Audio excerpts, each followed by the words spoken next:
Oh, hello. I've been down the beach today. So the last video you've seen was the beach. My God, it took my breath away. It suddenly got so windy that it was difficult to walk into the wind. And at one point, I couldn't breathe. It was so breathtaking, in not a nice way. And I had to turn and just stop and breathe, so the wind was blowing up my back. Oh, anyway, we got back. We've just got back. And I thought I'd say hello. Yeah, I'm in the sunshine, look. Beautiful. So we've had a lovely day. Or a lovely part of a day.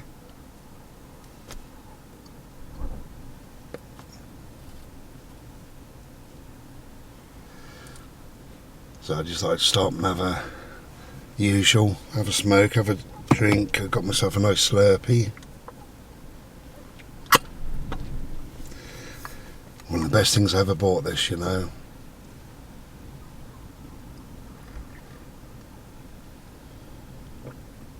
it's piping hot. It's beautiful though.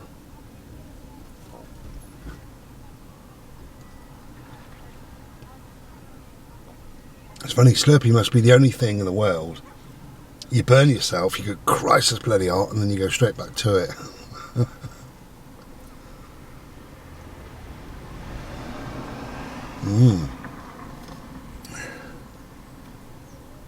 Now, as you know, I make these videos just to empty my head, really, and just to put stuff out there sometimes. I've got a little thought circling around in my head at the moment. And it's just a thought. I mean, I don't know, but what if? It's one of these what ifs, isn't it, really? What if shops are purposely keeping back their food, keeping us struggling to find food? Sounds absolutely ridiculous, doesn't it? What if the shops are in it with the government? Boris Johnson, a little while ago, said he expects 80% of the country to get this virus. 80%. Then he says, wash your hands, stay away from people, self-isolate, stay indoors, don't come out. But you have to go out to go shopping. And because the shops have got nothing in, you have to go out again and again and again and again, each time putting yourself at more and more risk. It's just a thought. I doubt that that's the case, but it's just a thought. I'm kind of self-isolating. I always do anyway, really, in my life, but I am kind of self-isolating because of this. But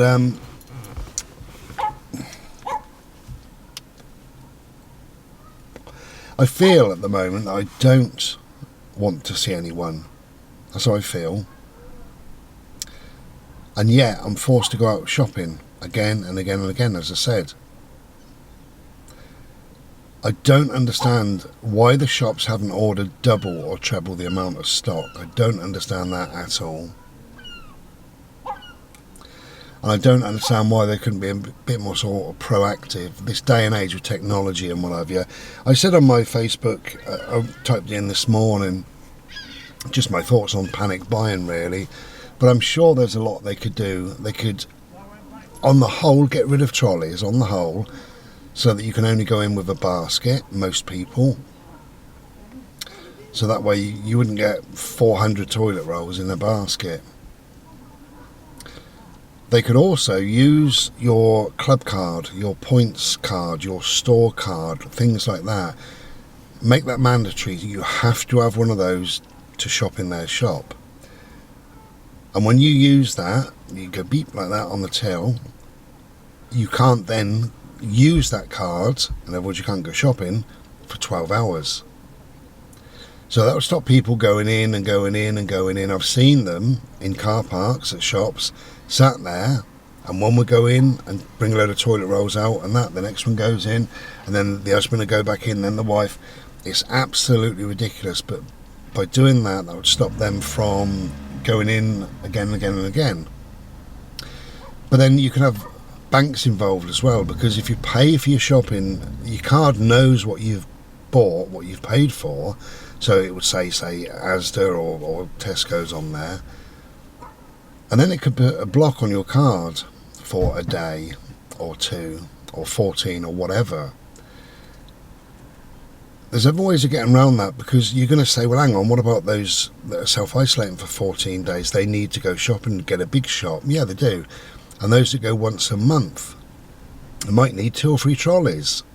So there would still be trolleys in that situation, but they would just say to the woman on the till, I only shop once a month, or I'm self-isolating, whatever. They could type in a little code, couldn't they? That would then go to your bank, and your cards would be closed for that month, or for that 14 days, whatever you've decided.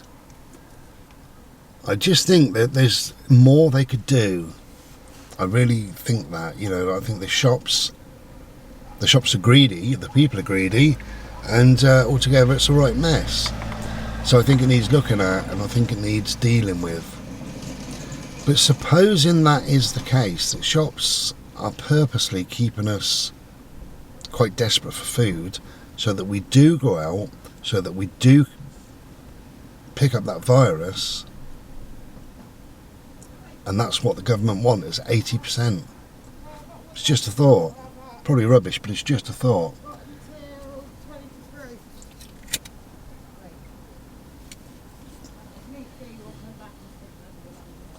I mentioned in the video, amongst the wind and waves, about schools that won't be going back till September, and that's I think that's highly likely. So if your kids are off, don't think it's going to be for a week. I don't see kids going back until September, unfortunately. God, what a mess we're in this world, aren't we, really? I have a freezer full of stuff, so I'll be absolutely fine. But I do need to go out. There's certain things that I'm getting low on. I'm getting low again on my toilet rolls. When you can only buy 1 or 2 packets, and you can only buy that every now and then, they soon go. And especially if you help your neighbours out as well, then your packet of 9 is suddenly 6. And I'm using probably 1 a day, roughly. Those 6 would last me maybe 6, 7, 8 days. Bo, get on the couch, mate. Good boy, that's it. Good boy.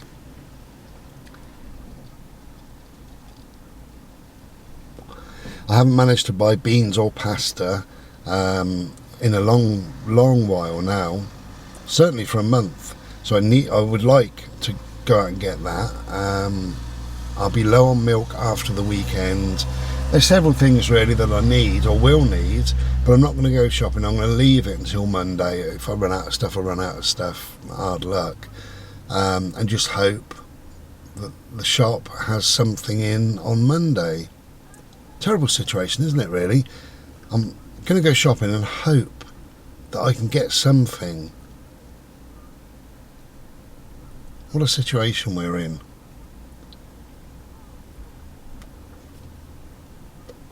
If I owned a shop, I would order double or treble the amount of stuff. It would just make sense. You don't even have to store it. It can go straight out on the shop floor, because it will go, and it'll go probably in an hour or 2. I don't think shops are ordering enough. I think they're ordering exactly what they would normally order. And if everybody was sensible and went and did their normal shop, then we've got enough food to last. We know that. But we also know, and this is what I said on my Facebook, we also know there's nobody that you can trust. You cannot trust the government. Who knows if they're suddenly going to say, right, you're on lockdown. You've got 4 months of lockdown. And that is in people's minds. So people are now stockpiling as much as possible because they cannot trust the government to tell the truth. That's what's happening. And greed and nastiness and all the rest of it. But, there's greed from the government, greed from the stores, and greed from the ordinary people. But if we all just went out, did our normal shop, then we would be fine. But it's not happening. It's unlikely to happen as well.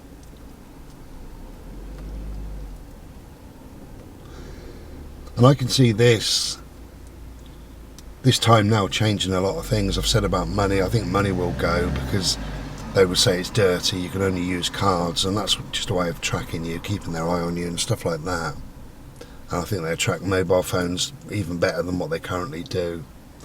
Apparently, is it China or somewhere, or Italy, they're tracking people on mobile phones when they go out to a store and when they come back, and they get a text message to say, you're able to go to the store now, you have 2 hours. And so they're tracking people on mobile phones.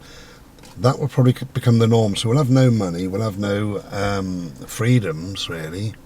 You'll be allowed to leave your property at certain times only. That's what I believe will happen. One of the main things that will happen, it will happen with me definitely, because I make my mind up about it, and that is no more shaking hands, no more high fives, no more holding hands. That will go, and that will definitely go. I watched a little thing, it's for kids really, but I watched a little thing on YouTube, and this guy went into like a kid's school, you know, a young kid's school up to 10, and sprayed these sort of germs on their hands. They weren't germs, they were just, you know, whatever. And then said, no, all go and wash your hands. So they all washed their hands. They came back and their hands were bloody filthy, full of germs, or this pretend germ. And then they traced these germs all the way around, and other kids had touched other kids and all the rest of it, and there was all these germs around their nose, eyes and mouth, you know. When he got home, there was lots of it, but when he got home, he also sprayed it on his own hands and thought, okay, for 2 hours now, go on the laptop, do whatever, but don't touch his face. And after a minute or two, he remembered, and he got his jumper, he pulled it over his thumb, and he had an itch, and he went like that, and he went, see, I am remembering. Then he shone this UV torch in his face after his little experiment of a couple of hours, and he touched his eye, his mouth, and down one cheek, and he doesn't remember doing it at all. And he watched the video back, and sure enough, you just do, without realising, you touch yourself. And one of the things I didn't realise, but one of the things, he got one little boy and he sprayed this stuff on his hands, and then he got the boy to shake hands with the next student, next pupil, and then that pupil shook hands with somebody, and that one like that, and it went all the way down. And do you know these germs were still on the 9th person down? So I think that will go. And I know people are doing fist bumps. Well, I wouldn't do that. Again, that's germs and stuff on your hands being transposed, so I wouldn't be doing that. Elbow bumps, I don't really like the idea of that.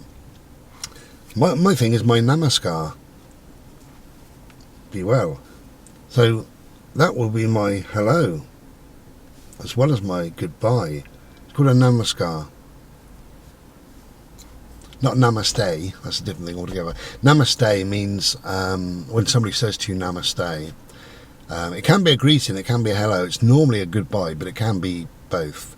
And it means the highest part of me recognises the highest part of you. So it's like a very, very special greeting or goodbye. It's quite a nice word, namaste. But namaskar, that's a namaskar. So lots of people do namaskar. I will forevermore, I think. I'll just say hello.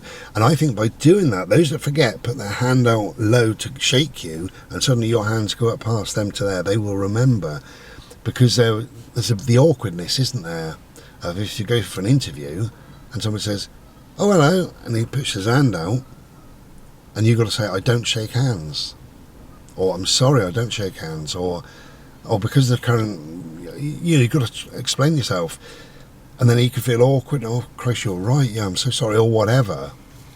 But I think if you go for an interview and he says hello there, and you say hello, how are you? Yeah, namaskar. Give that a whirl. That's what I reckon. Okay, so yeah, I'm just emptying my head really in these videos. Don't forget 8 o'clock every night of this next week.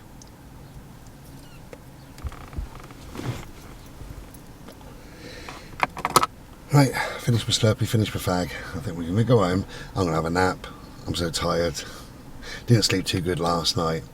But whatever. Take good care of yourselves. Look after yourselves. Clean your hands. Don't shake hands. Don't high five. Be well.